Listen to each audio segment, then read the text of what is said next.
咱来看巴黎奥运11号赛果，保险区的金牌林玉婷、铜牌单亮琴，今仔最后一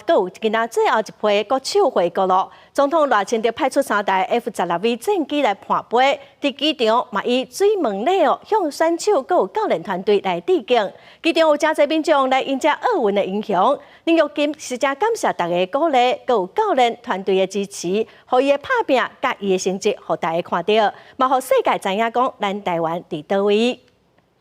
欢迎各位 ，Ladies and gentlemen。飞行机特别到台湾国门边有3只 F-16V 的战机伫空中盘飞，欢迎咱的巴黎奥运代表队的成员归国。这届奥运结束，咱的代表队摕到2金5铜，创队史第2好的成绩。13包括金牌军校林旭婷、保险区的女将单亮琴等等，真侪国手拢做伙返来台湾。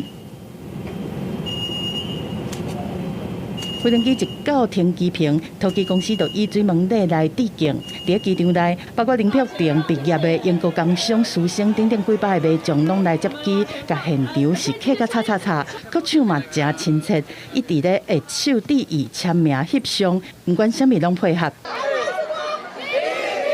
林旭婷一看到妈妈，母女是亲情在染嘞，新北市长侯友宜嘛来接机。林旭婷是感谢大家对真远的所在来，一路替国手来加油応援。因为有你们的支持，让我这个成绩，然后让我的努力可以让你们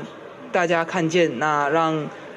世界知道台湾在哪里。谢谢林玉婷的坚持哈，为中华台北金牌封关战哦画下完美的句点，让我们这次2024巴黎奥运会能够以2金5铜的好成绩画下完美的句点。林旭婷感谢教练詹志强替伊承担真侪代志，对台湾查某囝的称号，林旭婷讲真公认会当得到这个称号，不过经到头嘛必须爱承担更较侪责任。有一种一夕之间就是睡一觉醒来，然后就得到大家的关注，那